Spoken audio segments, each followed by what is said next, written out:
Hello and welcome to the pond, the strange corner of YouTube, where we do reviews, deep dives, analyze Disney villains.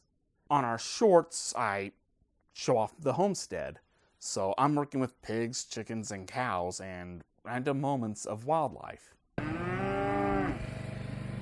Yeah, we're weird. I'm your host, the Bullfrog, and the Newt is expanding the pond. He's doing game reviews in short format, and I want him to succeed, so people, give him some love and help him. I want him to succeed more than anything, and I would like to have this be a notch for his resume. You clicked on this video. You want to see how the bear does, but here's a brief disclaimer you should know. We are looking for Disney's greatest, darkest, most evil of villains. We're looking for this.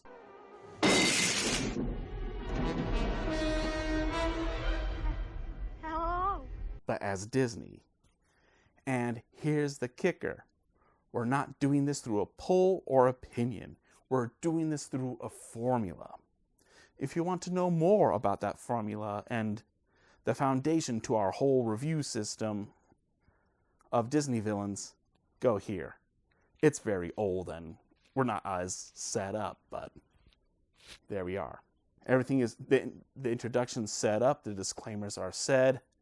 Let's analyze the bear from The Fox and the Hound.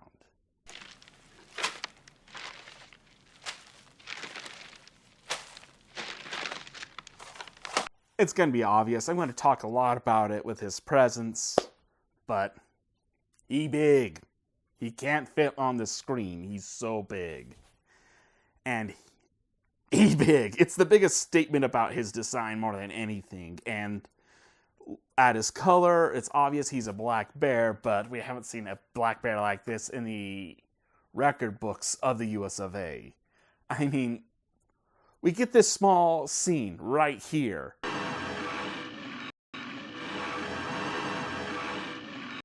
You see that, right? Look. To then, boom, right there. Right there. I was completely off. His eye line is just to the base of the bear's neck, not to his shoulder, his neck. So from right here, it's about, on average about 5'6". So if this is 5'6", so from foot to shoulder, he's about 8 foot. So when he's doing this, this is well over 8 feet. Well over. This is, too big? I'm guessing about, I'm bad at math, and this is all on site. Probably, I'd say, well over 12 feet. It's a big guess, but from standing position, this bear is close to, estimatedly, 12 feet big. He big, he big, he big. He is huge, baby. One aspect about his design that I really find interesting to look at is his eyes. It's a blink, you'll miss it bits, but look at it. What do we see? It got personal, and it got personal, and he will make it personal. And I am going to be thankful that there is no voice actor for the bear. Thank goodness, less work. Because these Disney villains really take a lot to edit and such. And there's a lot behind the scenes right now, and oh my goodness, I am happy that this is going to be a quick and easy one. So I could just immediately go into the rating of his design. That was a lot of glory talk and a lot of going, hello there, basically. But the problem with the bear is, design-wise, he's not as memorable as he should be. I think the problem of the bear is maybe the problem of the movie Fox and the Hound. It's not as popular and it's not as well known, which is a bummer because this is actually a very deep movie. There's a lot there. There's a lot of meat in this movie, as you'll see more of in this analysis, but the bear is a victim of this movie not being well known. So, should I take the ground of the populace and give him a meh rating because of meh the movie not being well known? Or should I just put my foot down and go, no, you know what? No. And you know what? No. This is the formula. We're not going for a public opinion. Why am I thinking like that? Because I'm an idiot. Happy? I'm sorry. The bear's design is a 3. Not a 2, he's a 3. Sorry. My mind went into public opinion for a minute. I'm sorry. I shouldn't have done that.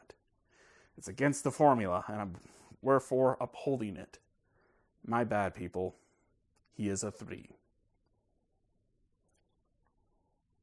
What am I saying, May?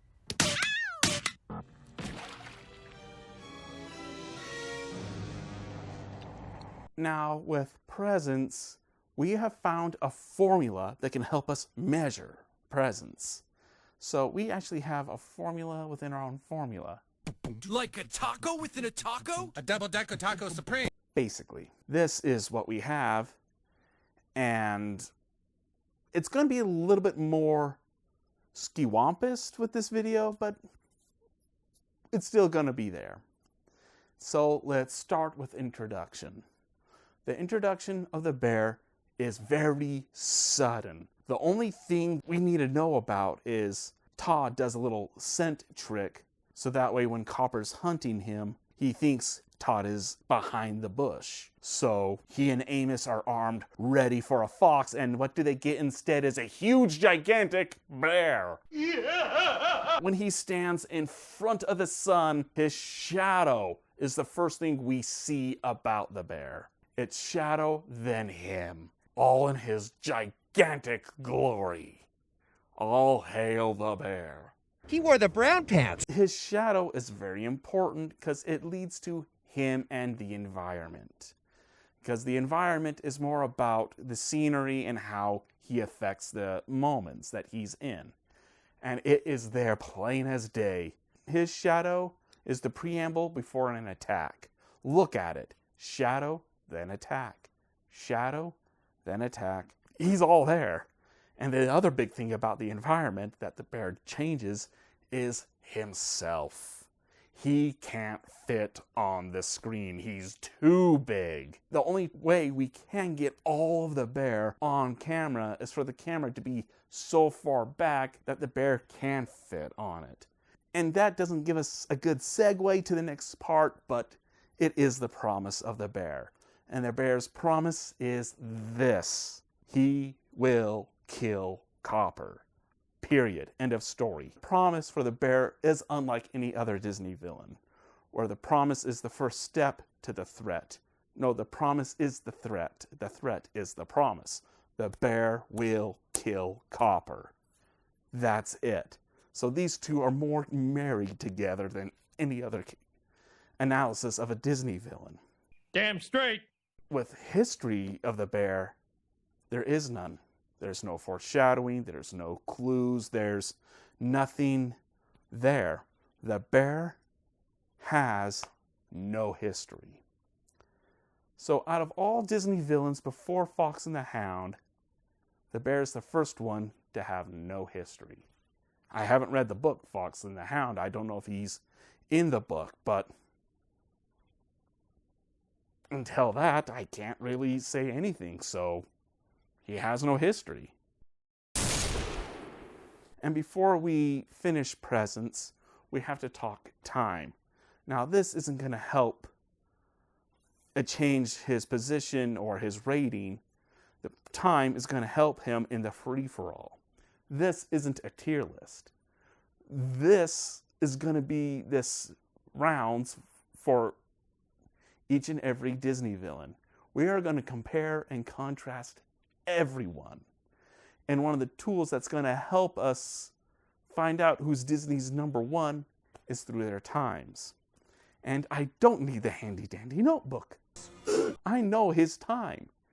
It is 1 minute and 50 seconds, estimatedly. I'm just amazed that I have that memorized. That's a first for the channel. But saying it all out and looking at it, I'd say the bear is a 2 out of 4. Sounds fair. This is going to be a list, and an easy one at that. Because the bear has claws, he has teeth, he has his size, he has his weight, he has stamina. This is a bear who can take a shot, who can take bites and scratches. He is the strongest being in the movie Fox and the Hound. He's number 1. That makes sense to me. Out of all the animals in the Fox and the Hound, this is the only one that is mostly animal. This is the only one that's probably more driven by instinct than anything. He doesn't talk, there's no communication, he's just pissed off. And the fact that he has no communication and no intelligence, when he swipes at Todd, it's his lack of intelligence that defeats him. There's so much power, and yet I'll give him a 2 out of 4. I know, right? Now look, you need someone who's going to throw the book at this broad. I've paid off all the witnesses, all the experts. I even have her attorney on my payroll. What he does, what makes him a villain, what makes this happen. It's a discussion. Out of all the characters in The Fox and the Hound, the bear is really the most important piece of The Fox and the Hound. Hear me out.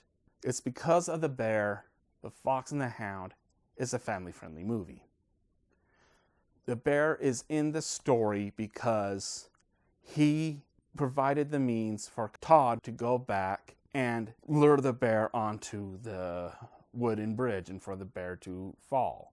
Todd made it so Copper and Amos can have that beautiful, well-animated moment. It's all because of the bear. He is the reason why this movie will always be a family-friendly movie. If you remove the bear and remove the means for Todd going back to save Copper, this movie would lead down to a more mature discussion and more adult theme of revenge and how it could destroy people and ruin families and lead us down to that darker path of separation that we all don't want. But because of the bear in this movie, and the bear being the means for Todd to save Copper, because remember what we talked about with threat and promise? The bear will kill Copper. But because this is a family-friendly movie, Todd saves the day. Todd makes that decision. And it's through Todd resisting the bear, giving the help that Copper and Amos need. This movie can be a family-friendly movie. That is something to consider. No, actually to think on. And it adds weird perspective. With my analysis of Amos and how it was so big it had to be 2 videos, and it talks about more of the complexity of what Amos is and what is he in The Fox and the Hound. The bear is not exactly like Amos, but at the same time, he bears a huge importance to everything. Though him being a cheap tool,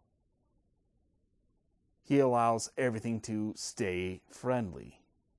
That's a thinker. Okay, who would expect this from a character to have the easy out? I'm not saying he deserves the Amos Award, far from it, no. But that is something we need to have that discussion with. So he is not a cheap character. Again, without Todd, Copper would have died. Oh, impressive. So where do we put the bear then? He's not useless, he's too important. But he's more narrative than a threat. He's the promise of death without the fox. I'd say a low yellow would do it. Yeah, a low yellow. You know what that means? 2 more characters to analyze in the Dark Age of Disney. And the last 2 characters are both singing villains. Which allows a lot more work, which gives me a lot more work. But it's coming close to an end. The Dark Age, that is. And I know you're all really looking forward to is the Disney Renaissance. But before that time comes, this is the Bullfrog signing out.